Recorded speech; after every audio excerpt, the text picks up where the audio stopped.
Manalmedu சங்கர்னா delta மாவட்டமே அலறுது. சுமார் ஒரு சிறு வயதில் 27 மாவட்டத்தை கலங்கடிச்ச மணல்மேடு சங்கர் அப்படின்னா இன்னைக்கும் அவர் இறந்தும் பல பேர் மத்தியில் உயிரோடு வாழ்ந்துட்டு இருக்காரு. இன்னைக்கு நீங்கள் மக்களுக்கு கொடுக்குற வாக்குறுதியை நீ கொடுக்கலன்னா இந்த மாவட்டத்தில் உன் தலை இருக்காது. பூண்டி அந்த இடத்துல திமுக மாவட்ட செயலாளருக்கு விடுறாரு. இந்த தூச்சியில் ஒரு கட்டத்தில் இவர் இறக்கப்படுறாரு. என் சாதிகார சென்னையில் ஒருத்தன் பட்டியல் சமுதாய மக்கத்தை சேர்ந்தவன் தாவஸ்டானா கத்தி மணல்மேடு சங்கருடைய கத்தி சென்னை வரைக்கும் வரும்.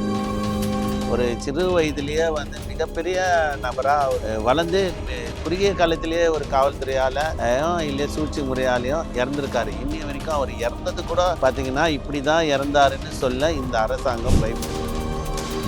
தன்னுடைய சமூகத்துக்கோசம் 72 வழக்குகள் எஃப்ஐஆர் 72 வழக்குகளை சந்திச்சுக்கிறாரு. 2 தேசிய பாதுகாப்பு சட்டத்தின்ல சிறைவாசியா இருந்திருக்காரு. அது இல்லாம 3 வாட்டி குண்டாசு 2-3 வாட்டிக்கு மேல குண்டாசுல இருந்துக்கிறாரு. அப்போ இவனுங்களுக்குள்ள ஏற்பட்ட பயம்தான் ஒரு கட்டத்தில் காவல்துறையில் கும்பகோணத்துக்கு போகிறப்போ வர வழியில் வேன் கவுந்து இன்னைய வரைக்கும் சஸ்பென்ஸ். மணல்மேடு சங்கருடைய மர்மமான மரணம் என்பது இன்னைய வரைக்கும் அரசாங்க கெசட்டில் இருக்கு.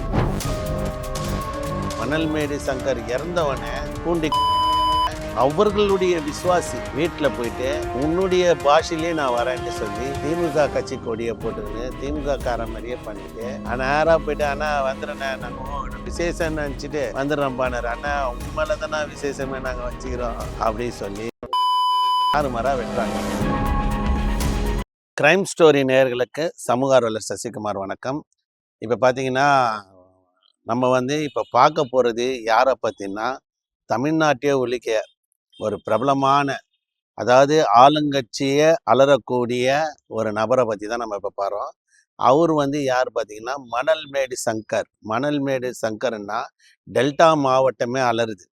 சுமார் ஒரு சிறு வயதில் 27 மாவட்டத்தை கலங்கடிச்ச மணல்மேடு சங்கர் அப்படின்னா இன்னைக்கும் அவர் இறந்தும் இன்னைக்கு ஒரு புரட்சியாளராக பல பேர் மத்தியில் உயிரோடு வாழ்ந்துட்டு இருக்காரு. பல பேர் மனசில் பார்த்தீங்கன்னா அதாவது இப்போ கூட பாருங்கள், தமிழ்நாட்டில் ஒரு அம்பேத்கர் பேரை வச்சுக்கின்னு எப்படி சொல்கிறது, ஒரு பெரியார் பேரை வச்சுக்கின்னு ஒரு அண்ணா பேரை வச்சுன்னு அவன் கோடி கணக்கில் சொத்து வச்சுருக்கான்.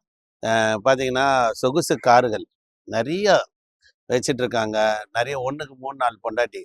ஆனால் தன்னுடைய சமூகத்துக்கோசம் சிறைச்சாலைகளையும் சரி வழக்குகளை சந்தித்ததுலையும் சரி சமூகத்துக்கு எதிரானவர்களை களம் காணது ஒரு விதம். சாம்பவர் குல வேளாளரில் நம்ம பார்த்த இந்த மணல்மேடு சங்கர் ரொம்ப எளிமையானவர். இந்த மணல்மேடு இந்த நாகப்பட்டினம் மயிலாடுதுறை பக்கத்தில் இந்த சரௌண்டிங்கில் அந்த பகுதிகளை சேர்ந்தவர். சாதாரண ஒருத்தர் இந்த அஞ்சப்பன் என்று சொல்லக்கூடிய ஒரு நபரால் 2 பேர் ஃப்ரெண்டு. இவங்க 2 பேரும் ஃப்ரெண்டாகிறப்போ மிஸ் அண்டர்ஸ்டாண்டிங்கில் இவங்களுக்குள்ள ரொம்ப நீயா நானா போட்டியில் இருக்கிறப்போ ஒரு மிஸ் அண்டர்ஸ்டாண்டிங்கில் அஞ்சப்பன் ஒரு தவறான முடிவு. நம்மளுடைய நண்பனை ஒரு வார்த்தை கேட்டிருக்கலாம். என்னன்னா ஒரு தகராறாவது ஜிம்மில் போயிட்டு தகராறாகிறப்போ அந்த ஜிம்மில் எல்லாரையும் அடிச்சு போட்டுறாரு மணல்மேடு சங்கர்.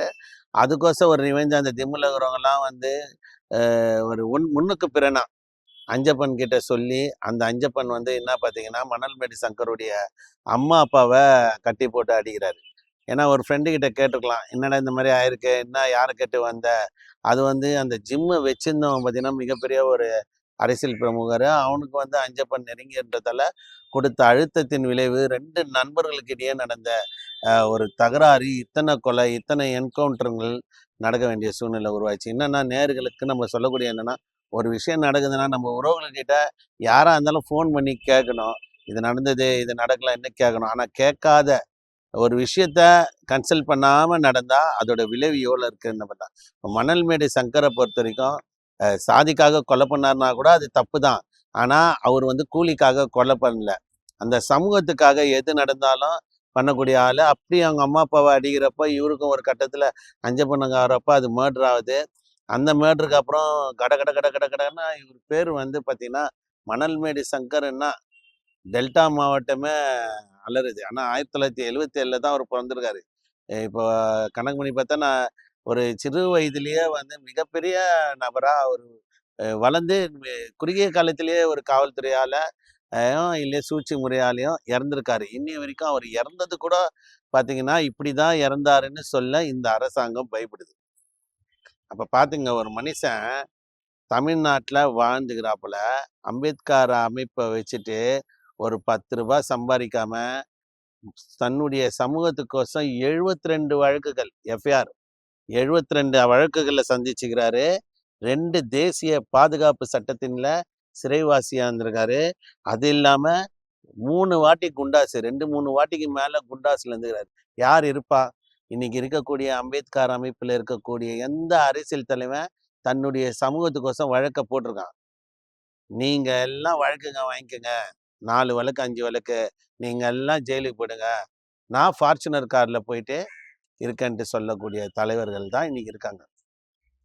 இன்னைக்கும் மணல்மேடு சங்கர் பிறந்த தேதிய சொல்லக்கூடிய இந்த அரசு கெசட்டு இன்னைக்கு தான் இப்படிதான் இறந்தாருன்னு கூகுள்லயும் சரி விக்கிமீடியாலையும் சொல்றதுக்கே பயப்படுறானுங்க. சர்ச் பண்ணாலே மணல்மேடு சங்கர்னா முன்னுக்கு பிறனா எல்லா யூடியூப் சேனல்லும் வக்கீலுங்களா இருக்கட்டும், அரசியல்வாதிகளா இருக்கட்டும் சொல்றாங்க. அப்போ அப்படி என்னதான் பண்ணிட்டாப்பலன்னா, இவர் வந்து முழுக்க முழுக்க தன்னுடைய சமூகம் எங்கெல்லாம் பாதிக்குதோ, இன்னைக்கு ஒரு கொலை வந்து யாரு சும்மா பண்ணுவா? என்ற கேள்வி நம்மளுக்குள்ள இருக்குது. ஆனா, ஒருத்தன் தன்னுடைய சமூகத்துல ஒரு கொலை விழுந்துருச்சுனாலே, யாரு? என்ன பிரச்சனை? எதனால நடந்தது? அப்படின்ற அளவுக்கு மணல்மேடு சங்கர் வந்து அந்த டெல்டா மாவட்டத்தையே அலற விட்டுருக்காப்போல.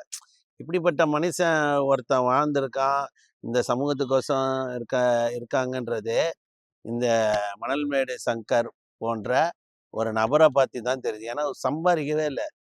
எவ்வளோ பெருமை பாருங்க. நீங்க அம்பேத்கர் போட்டோவை போட்ன்னு அவன் ஸ்டேஷன் வாசல்ல நான் வந்து வழக்கறிஞர் எல்எல்பி படிச்சுட்டு ஆந்திரால போயிட்டு படிச்சுட்டு வந்து அம்பேத்கர் ஸ்டில்ல போட்டுட்டு இருக்கான். எல்லா ஸ்டேஷன்லையும் நான் சில ஸ்டேஷன் எல்லாம் பார்ப்பேன். இப்போ அந்த அமைப்பை சேர்ந்தவங்க தான் நான் சொல்லலை. குறிப்பா வந்து தன்னுடைய சமூகம், தன்னுடைய மதத்தின் பேரு யாரா இருந்தாலும் சரி, எவனா இருந்தாலும் பயன்படுத்தணும். ஆனா இவரு முழுக்க முழுக்க தன்னுடைய சமூகத்துக்கோசம் 72 கிரிமினல் வழக்குகளை சந்திச்சிருக்காரு. இப்ப எப்படி பொருளாதாரம் அவருக்கு கிடைச்சிருக்கும்? ஒருத்தனை ஒருத்தனை போயிட்டு இவரு கடத்துறதோ, இல்ல ஒரு தொழிலதிபரை மிரட்டி பணம் படிச்சதெல்லாம் கிடையாது. வெறும் அடிதடியிலே. எவனா இருந்தாலும் அடிங்கடா. எந்த உயர் சாதியா இருந்தாலும் விடக்கூடாது. நம் சாதி வந்து தலை தூக்கி நிக்கணும்னா, அதுக்கு மெருக்கணும் நம்மளுக்கு உரிமை. இழப்பதற்கு ஏதும் இல்லாதவனை தான் இந்த சமூகம் அடிக்கும். இறப்பதற்கு ஏதும் இல்லை. உன்கிட்ட எதுவுமே இல்லையா? நீ ஏழையா? உன்னை அடிக்கும். உனக்கு நீதி கிடைக்காது. உனக்கு நியாயம் கிடைக்காது. எதுவுமே கிடைக்காது. அப்படி இருக்கிறவனை அடிக்கிறப்ப கேட்கறதுக்கு இன்னைக்கு யார் இருக்கா? ஃபேஷன் டிவில 250 கேமரா இருக்குங்க. ஒரு பொண்ணு ஆபாசமா நடந்து ஸ்டைலா நடந்து வர்றதை பாக்குது. ஆனா இன்னைக்கு பசிக்கிறவனுடைய ஏழைக்கு வந்து இப்படி இருக்கான்ற சொல்றதுக்கு ஒரு கேமரா இல்லையே. ஏழைகள் குடிசையை காமிக்கிறதுக்கு எந்த கேமரா இருக்கு?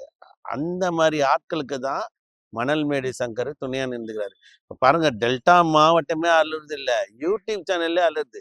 இன்னை வரைக்கும் அவருடைய மணல்மேடு சங்கர் எப்படி இறந்தாருன்னா, முன்னுக்கு பிறனான செய்தியை அது மீட்டாவாக இருக்கட்டும், யூடியூபாக இருக்கட்டும், மிக்கி மீடியா இருக்கட்டும், அவருடைய குரு பூஜை கூட போடுறாங்க இன்னைய வரைக்கும். சமுதாய போராளின்னு போடுறாங்க. அதை கூட வந்து ஃபுல்லாக போட மாட்டுறானுங்க. அப்போ என்னன்னா, ஒருத்தன் வந்து எப்படியும் வளர்ந்துடக்கூடாது. பாருங்க, டிஎம்கே மீட்டிங் நடந்திருக்கு. அப்போ டிஎம்கே ஆளுங்கட்சியில் இருக்கிறாங்க. அந்த ஆளுங்கட்சியில் ஒரு மீட்டிங் நடக்கிறப்போ பூண்டி ஒரு கரண்ட்டு, அதாவது திருவாரூர் மாவட்டத்தில் கலைஞருடைய கோமணம் என்று சொல்லக்கூடிய அவ்வளோ நெருக்கம் கலைஞர் கூட. அந்த காலத்துலலாம் பார்த்தீங்கன்னா நம்மளுக்கு ஃபோன் எல்லாம் கிடையாது. ஒரு செல்லில் வீடியோ கூட எடுக்க தெரியாது. கலர் மொபைல்லாம் அந்த அளவுக்கு கிடையாது. நேராக போறாப்போல ஒரு கரண்ட்டு மீட்டிங் மேலேயே ஏறி எல்லார் எதிர்லையும் மிரட்டுறாரு. என்னன்னா, டேய் என்னுடைய பட்டியல் சமுதாய மக்களுக்கு எல்லாம் வாக்குறுதியை குத்துனுக்குறீங்க. கொடுக்குற காசையும் சென்ட்ரல் கவர்மெண்ட் கொடுக்குற காசையும் செலவு பண்ணாமல் நீங்கள் போறீங்க. இந்த மாதிரி ஆயிரக்கணக்கான கோடி ரூபாய் இருக்கு. இந்த கோடி பணத்தெல்லாம் வந்து நீங்கள் வச்சு சுருட்டி நிற்கிறீங்க. இன்னைக்கு நீங்கள் வந்து மக்களுக்கு கொடுக்குற வாக்குறுதியை நீ கொடுக்கலன்னா இந்த மாவட்டத்தில் உன் தலை இருக்காது சொல்லி மிரட்டுறாரு. நினச்சி பாருங்க, அப்போது ஒரு மீட்டிங்னா எவ்வளோ போலீஸ் இருக்கும், எவ்வளோ பேர் இருப்பாங்க. கெத்து டெல்டா மாவட்டத்தின் சிங்கன்ட்டு கூட சொல்லலாம். ஏன்னா அந்த மீட்டிங்கில் போய் பேசுகிறாரு. பேசுறப்ப அங்க இருக்கவங்க எல்லாருக்குமே கட்சிக்காரனுக்கு போலீஸ் எல்லாமே அழுறாங்க. இவர் வந்து வந்து நிக்கிறாருன்றப்பயே பாதி பேர் ஓடுறானுங்க, பாதி பேர் நடுங்கின்னு இருப்பானுங்க. ஸ்டேஜில் ஏறி இன்னைக்கு பண்ண முடியுமா? இன்னைக்கு திமுக ஒரு மீட்டிங் போடுது, கரண்ட் மீட்டிங்கு. இன்னைக்கு அம்பேத்கர் அமைப்பில் இருக்கிற யாருன்னா ஒரு தலைவர் நேராக போயிட்டு தலைவருங்கெல்லாம் பக்கத்தில் எப்படி சொல்றது, ஆமா சாமி போட்டு உட்கார்ற தலைவர் தான் இன்னைக்கு இருக்கிறாங்க. ஆமாங்க, ஆமாங்க, ஆமாங்கன்ட்டு. ஆனால் நேராக போயிட்டு ஒரு மீட்டிங்கில் ஏறி, நீ ஆளுங்கட்சியாரு, எனக்கு அதை பற்றி கவலை இல்லை. நேராக மீட்டிங்கில் போய் ஏறி, என் மக்களே நீ பொய்யான வாக்குறுதி கொடுக்குற, என் மக்களுக்கு உடைய வாழ்வாதாரத்தை நீ பண்ணலைன்னா இதே இடத்துல உன்னை என்ன பண்ணுவேன் தெரியாது. இன்னும் உனக்கு 3 மாதம் டைமு. அதுக்குள்ள நீ சொன்ன வாக்குறுதியை நிறைவேற்றலைன்னா உன்னை கண்டம் துண்டமாக வெட்டுவேன்னு கொலை மிரட்டல் வர்றார். பூண்டி அந்த இடத்துல திமுக மாவட்ட செயலாளருக்கே விடுறாரு. அப்ப எவ்வளோ பெரிய கெத்தான ஆளு பாருங்க. அவர்லாம் சர்வ சாதாரணமா அது ஒரு கட்டத்துல வந்து போயிட்டே இருக்கும் அந்த சப்ஜெக்ட். பெரிய கதை. இப்போ மணல்மேடு சங்கரன்னா ஒரு எப்படி சொல்றது, ஒரு நாள் ஃபுல்லா பேசலாம் அவருடைய அல்ட்ராசிட்டிய. அவ்வளோ கெத்தான விலை விலை போகாத ஒரு அம்பேத்கர் அமைப்பை சேர்ந்த தலைவர். எங்கேயும் போயிட்டு ஒரு கட்டிங்கில் ஒரு தொழிலதிபரை கடத்தல, அவர் மேல வந்து புட்டாப் கேஸ் தான் நிறைய போட்டிருக்காங்க. அந்த சமூகத்துல ஒரு பாதுகாப்பா இருக்கிறப்போ அப்பதான் திமுகவுடைய இன்னொரு முகம் எப்படின்னா, இவன் நம்மளையே நீ மிரட்டுறான், நாளைக்கு ஒரு கட்டத்துல வருவான்ட்டு. எப்பயுமே டிபார்ட்மெண்ட் தானே உதவியா இருக்கும். ஒரு ஆட்சின்னா அந்த ஆட்சி அதிகாரத்துக்கு யாரெல்லாம் எதிரில் இருக்கானுங்களோ அவனுங்கள எப்படி பழி வாங்குவாங்க, பொய் கேஸ் போடுவாங்க, இல்லைன்னா வேற எதுனா கஞ்சா வச்சு போடுவாங்க, இல்லைன்னா போலி என்கவுண்டர் பண்ணுவாங்க. இந்த மாதிரி தொடர்ந்து காவல்துறையில வச்சு முதுகுல குத்துறது அரசியல்வாதிகள். என் சாதிகாரன் இப்போ சென்னையில ஒருத்தன் பட்டியல் சமுதாய மக்கத்தை சேர்ந்தவன் வச்சிட்டான்னா கத்தி, மணல்மேடு சங்கருடைய கத்தி சென்னை வரைக்கும் வரும். 27 டெல்டா மாவட்ட அலறுது இல்ல, ஒரு நம் சமூகத்தை சேர்ந்தவன் அநீதியாக கொல்லப்பட்டான். இன்னைக்கும் மணல்மேடு சங்கருடைய விசுவாசிகள் எங்கெல்லாம் சமூகத்தின் மக்கள் பாதிக்கப்படுறாங்களோ அங்கெல்லாம் பலபலன்னு சொல்லுவாங்க. அந்த ரவுடி பஸ்ல பலபலன்னு ஒலி அந்த கத்தி. அந்த கத்தி வந்து பலபலன்னு வரும். அந்த நீதிக்காக ஒரு ஒலி தெரியுங்களா, அந்த ஒலி வரன்றது இன்னைக்கும் இருக்கு. இன்னைக்கும் எந்த மொழியில ஒரு குடிசை எரிஞ்சாலும் சரி, தமிழ்நாடு ஃபுல்லா நான் சொல்றேன், டெல்டா மாவட்டம் வண்டி சொல்ல, இப்படிப்பட்ட தலைவர் கோடி கணக்கில் சொத்து சேர்க்கலைங்க. ஒரு கோடி கணக்கில் சொத்து சேர்க்கல, எந்த விஷயமும் பண்ணல. அப்போ என்னன்னா, இதுக்கப்புறம் இந்த சூழ்ச்சியில ஒரு ஒரு ஒரு கட்டத்துல இவர் இறக்கப்படுறாரு. அது டெல்டா மாவட்டத்துல பத்தின்னு எரியுது. இப்போ எப்படி இருக்கும் பாருங்க, ஒரு மனுஷன் வந்து 2 தேசிய பாதுகாப்பு சட்டத்துல அடிக்கிறான்னா, தேசிய பாதுகாப்பு சட்டத்துல அடிக்கக்கூடிய விஷயம் என்ன? யானை தந்தம் கடத்திட்டாரா, இல்ல புலித்தோலை வித்துட்டாரா, இல்ல மான் தோலை வித்துட்டாரா?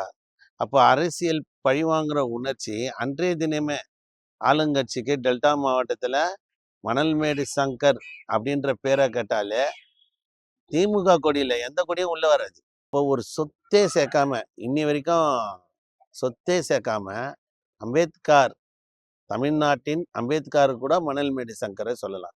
ஏன்னா அம்பேத்கர் கூட சட்ட புத்தகத்தை எழுதி வச்சாரு. ஆனா வன்முறையா அம்பேத்கர் இருந்திருந்தா அது மணல்மேடு சங்கரா தான் இருந்திருப்பாருன்றது லா அண்ட் ஆர்டர் ப்ராப்ளம் தெரியுது. அவருடைய ஆர்டிகல்லாம் படிக்கிறப்போ எங்கேயுமே கடத்தல் இல்லை, எங்கேயுமே வந்து எப்படி சொல்றது, ஒரு கொலை நடக்குதுன்னா என் சமூகம் பாதிக்கப்பட்டதால அவன் செத்தான். ஒரு கட்சிக்காரனை நேரடியாக மீட்டிங்ல எதுக்கு போய் மிரட்டுறாரு, என்னுடைய சமூகத்துக்கு நீ செய்யலைன்னா உனக்கு டைமு, அதுக்கு மேலே நீ எவன் தட்டாலும் உனக்கு மாவட்ட செயலராக இருந்தால் கூட உன்னை வெட்டு வேண்டான்றது. அப்போ இவனுங்களுக்குள்ள ஏற்பட்ட பயம்தான் ஒரு கட்டத்தில் காவல்துறையில் கும்பகோணத்துக்கு போகிறப்போ பறவையில் வேன் கவுந்து இன்னைய வரைக்கும் சஸ்பென்ஸு. எப்படி சுபாஷ் சந்திர போஸ் ஹெலிகாப்டர்லேயே காணா போனாரோ அந்த மாதிரி மணல்மேடு சங்கருடைய மர்மமான மரணம் என்பது இன்னைய வரைக்கும் அரசாங்க கெசட்ல இருக்கு. மேலும் பார்த்தீங்கன்னா அதுக்கப்புறம் மணல்மேடு சங்கர் இறந்தவனே பூண்டி அவர்களுடைய விசுவாசி வீட்டில் போயிட்டு உன்னுடைய பாஷையிலேயே நான் வரேன்ட்டு சொல்லி திமுக கட்சி கொடியை போட்டுக்கின்னு திமுக காரன் மாதிரியே பண்ணிட்டு நேராக வீட்டுக்குள்ளே போய், ஆனால் நம்ம வீட்டில் விசேஷண்ண, அதாவது போலீஸில் கூட சொல்லுவாங்க, சார் என்ன சார் இன்னைக்கு விசேஷம், அது ஒரு சிம்பிள் எல்லாருக்கும். என்னண்ணா இன்னைக்கு விசேஷம்னுவாங்க. ஆனா அதே மாரி எப்பயுமே வந்து பார்த்தீங்கன்னா, அவர் ஒரு முக்கியமான கலைஞர். அதான் சொல்லணும், கலைஞருக்கு மிக நெருக்கமானவர்ன்றதால திமுக காரங்க வந்துன்னு இருந்துன்னு போயின்னு இருப்பானுங்க. அந்த மாரி அப்படி போயின்னுக்கிறப்போ, இவங்களும் என்ன பண்றாங்க, செட்டிங்ல ஒரு 2, 3 வாகனத்துல உள்ள போயிட்டு, எல்லாம் கரை வெட்டி கட்டின்னு பழம்லாம் வச்சுட்டு போயிருக்காங்க. நல்ல சூப்பர் ஸ்கெட்ச் ஆனா. பாராட்ட வேண்டிய ஸ்கெட்ச்சு. தமிழ்நாடே உழுகுது. நேரா போயிட்டு, "அண்ணா வந்துடுறேண்ணே." நாங்க விசேஷம்னு நெனச்சுட்டு வந்துடுறேன்ப்பான்னாரு. "அண்ணா உன் மேல தாண்ணா விசேஷமே நாங்க வச்சுக்கிறோம்." அப்படி சொல்லி தாறுமாறா வெட்டுறாங்க. எதுக்கு வெட்டுறாங்கன்னா, உனக்கு ஒருத்தன் இல்லன்னா, நீ வந்து நீ சொத்து சேர்த்து வச்சுக்கிற கலைஞர் குடும்பம் கூட போயிட்டு. ஆனா, சாதி சமூகத்துக்கோசம், பாதிக்கப்பட்டவங்களுக்கோசம் நீதி தேடி போராடுற மணல்மேடு சங்கர் போன்ற ஒரு ஆளுக்க சூழ்ச்சி முறையில கொன்றிருப்பாங்களோ என்ற சந்தேகத்துல, திருவாரூர் மாவட்டம், அந்த மாவட்டத்தை சேர்ந்த கரண்ட் டிஎம்கே, அதாவது ஒரு ஆட்சி கரண்ட்ல இருக்கிறப்போ பகுல தூக்குவானுங்க. நம்மளுது தாண்டா ஆட்சி. எதிர்கட்சியெல்லாம் கொஞ்சம் அமைக்கி வாசிப்பாங்க, அடங்கி. ஆனா உன் ஆட்சி இருக்கட்டும், அதிகாரம் இருக்கட்டும், உன் சாவு என் கையிலடான்ட்டு அவங்களுடைய அதாவது தொண்டர்கள், நம்ம பாஷையில சொன்னா சிஷ்யர்கள் சொல்லலாம், மணல்மேடு சொல்ல விசுவாசிகள் சொல்லலாம். அந்த விசுவாசிகள் இறங்கி களம் காண்றாங்க. அந்த களம் காண ஒருத்தரையும் என்கவுண்டர்ல போட்டுட்டாங்க. அதுதான் வந்து மணல்மேடு சங்கருடைய வாழ்க்கை வரலாறு. அவருடைய புத்தகம் நிறைய இருக்கு. நம்ம நோட்ஸ் எல்லாமே எடுத்து பார்த்தா கூட ஒன்று ஒன்று, அதாவது பிறந்த தேதி கரெக்டாக இருக்குது. இந்த இடத்துல இறந்தாங்க, அந்த இடத்துல இருந்தாங்க, இப்படி இறந்தாங்க, அப்படி இறந்தாங்க சொல்கிறாங்க. இன்னைய வரைக்கும் ஒரு மர்மமாக இருக்கு. அதாவது எங்கே இருந்தாலும் அந்த புரட்சியாளர் சொத்து சேர்க்கலைன்ற ஒரு விஷயத்தில் எனக்கு அவரை ரொம்ப பிடிச்சிருக்கு. மணல்மேடு சங்கர் போல இன்னும் நிறைய பேர் சமுதாய போராளியாக மாறணும். அது உயர் சாதியாக இருக்கட்டும், தாழ்ந்த சாதியாக இருக்கட்டும், உன் சமூகத்துக்காக போராடக்கூடிய நபர்கள், ஒரு பைசா இல்லாமல் இது போல போராடக்கூடிய தலைவர்கள் என்றைக்குமே மக்கள் மனதில் வாழ்ந்து கொண்டு தான் இருப்பாங்க. அவங்களுடைய வாழ்க்கை என்பது ஒவ்வொருத்தரும் படிக்கிறப்போ நாமளும் இது போல இருக்கணும்ன்ட்டு, புதைக்கப்படவில்லை, எல்லோரும் விதைக்கப்படுகிறார்கள் என்று சொல்லி எனக்கு வாய்ப்புக்கு கொடுத்த கிரைம் ஸ்டோரி நேயர்களுக்கு நன்றி கூறி முடிச்சுக்கிறேன்.